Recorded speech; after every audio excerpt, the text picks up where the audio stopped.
Um, okay. So here I am. I'm here. Hey. Uh, Stopping today. Working on a music video for the Weeknd. I guess actually Abel is stopping by the studio later, either tonight or tomorrow. And I'm a little nervous and a little excited. I mean, I just don't know that much about the Weeknd. I know that he's an artist that has worked with a lot of really famous producers, and his work is interesting to me. I don't know all of his songs, but I was looking into his early career and where his roots and where he comes from, and it seems like his dad kind of abandoned him as a kid, and he grew up in, I think, Toronto, Canada, and was homeless for a while. And I think he was kind of a dark, kind of brooding, but sublimely talented kid. I think his mom accused him of being kind of a destructive kid. And I know that he was deep into sort of like the club scene and doing lots of drugs, and it seems like he writes a lot about drugs and his experiences with homelessness, and he's got just a beautiful voice, kind of reminds me of Michael Jackson a little, but there's a fierceness and a strength that you see particularly in people that survive heavy trauma. There's a strength that is hard to define, like a tenacious strength that kind of knows no moral compass. It's survival for survival's sake.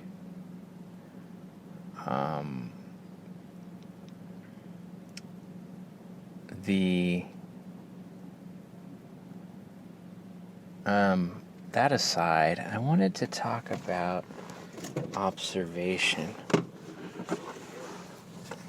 It's,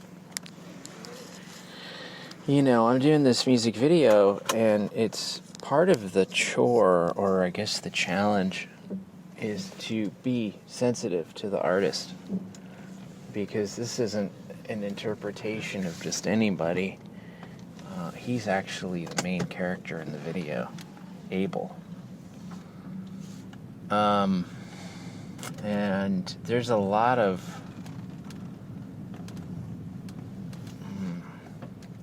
things I want to try to get right in his attitude, the essence of his attitude. So I'm really curious to meet the artist in person.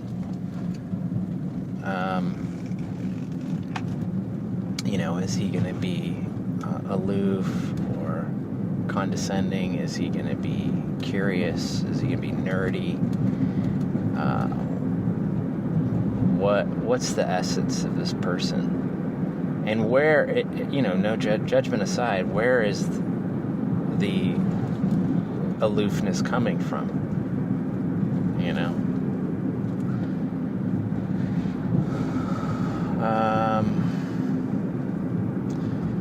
Observation's interesting. How have a practice of observation and where it can actually be useful.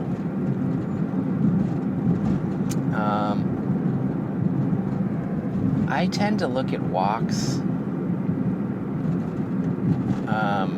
is just sort of a general overview, cursory general overview. I look at a person walking, and I get just this broad impression, and then I pick it apart. This morning, I was walking behind this old gentleman. He was a little bow-legged. His legs were really thin. He was probably like 64. He was hunched over. He was skinny. His butt muscles were like just barely there and kind of flat. All the tendons in his legs looked stretched really tight, almost like he couldn't extend his legs all the way. He was doing this really interesting thing where and I think this is what people do to offset pain in their walk. He was bobbing his head back and forth at the rhythm of his walk, and every time his foot came down, let's say his right foot came down, his head would bob to the right, and when his left foot came down, his head would bob to the left, almost like a little or a little accent, like the top of a bell, just sort of ding, ding, and it felt like that was in response to pain in his hips. I really enjoyed his walk because I have a character that I'm trying to develop that is roughly that same age. A war veteran, or potentially, having a veteran of something very physical and tragic. So you get that kind of hardened personality. Somebody that's like a piece of leather, like a Nagahide character. Sort of unfazed by the petty day-to-day routine interactions. Not wholly insensitive, but definitely toughened up by being rubbed in too many directions too many times. I like when the mechanics of a walk feel realistic, not because they're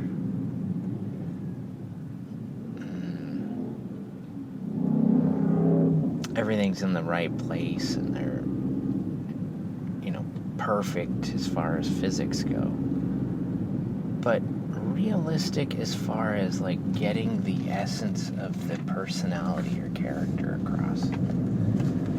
I concentrate on personality more than I concentrate on physics. What I'm saying is personality trumps physics. If you're gonna, when we're messing around with puppets, we're nudging them and we're toggling. And I think stop motion animators know exactly what I'm talking about when I say you can nudge something maybe a little too far in one direction, and you can toggle and you go, oh man. You get a little chuckle to yourself, like, wow, that's pretty extreme. It works for the character. It doesn't necessarily work for the physics. I'll maybe pull that back a hair to kind of lean towards physics, but I like to leave that fucking shit, that raw dog personality stuff in there if I can. Because the performance you're making is supposed to elicit feelings from the audience, emotions from the audience, and I hate to say this again, that's a fucking word, textures are there to grind against the audience's perceptions and remind them of who this character is.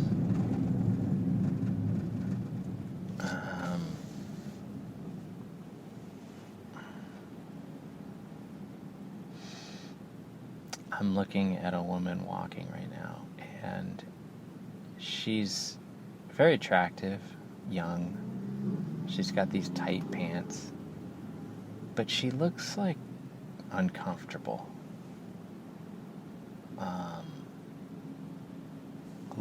Like the pants don't fit right, or she has a rash or some thing going on. And there's little tells. There's a people compensate when they're in pain. You know, some people ham it up or overdo it, or, you know, get dramatic about their pain. And other people hide it in very, very subtle ways. But part of the human experience is pain. And picking up on that pain, like, where is your character hurting? Where are they hurting? Emotionally or physically, where are they hurting? And why? And then, how does that manifest in the motion and in the quality of the movement?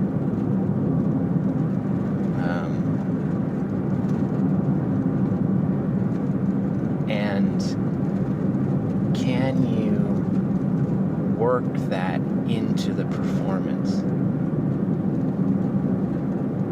without, you know, being gratuitous about it? I was at the library just now, and I was sitting in my car, and this couple came out. They're roughly my age, in their 50s. And the guy was dressed like a skater in the late 80s. Or no, early 90s. You know, like the cargo shorts and a black t-shirt. And very Gen X kind of. Like, I'm going to keep dressing like I did in high school, even though I'm in my 50s. Which, you know, whatever, I do that. And then the woman was, you know, age-appropriate dressed, which I think Gen X women tend to do. Gen X men still dress like fucking 14-year-olds. And she was gnashing her teeth and squinting her eyes, like, as if in pain. Like her expression was in a permanent wince. And her teeth were exposed, like her lips were folding back in like a net, like, and the muscles in her face that were doing that looked like they were expressing a deep, deep fear and pain. And of course I was like looking at them as a couple and imagining, you know, what was causing her expression. And he looked like an impetuous, entitled, impatient man-child, and she looked like sort of an accommodator that had literally hit the wall. Like, it looked like he was working her last nerve and going beyond it, and she was falling apart at the seams. And I psychically saw this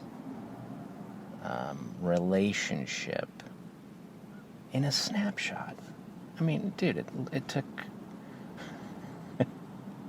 I almost said it took 48 frames to see them. But it was like 2 seconds they walked by. And it's amazing when you get into your observational mind, like you really turn that on, how many impressions you can get in just a quick 2-second snapshot. You know, I'm looking at a woman right now and her chin is all the way up in the air, and it looks like she's compensating, like she wants to be one of the guys. She's got tattoos and a wife beater on and tattoos all over her arms, and the sides of her head are shaved and she's wearing shades. But that chin is telling me, I know what the fuck's going on. I'm gonna, like, here's how it is.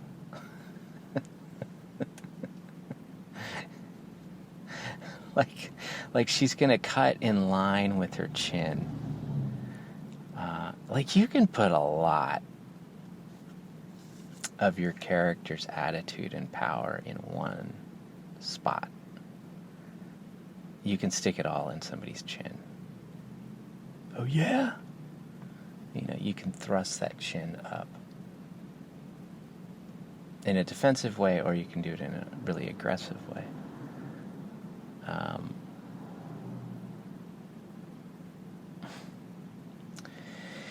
Just some thoughts on observation.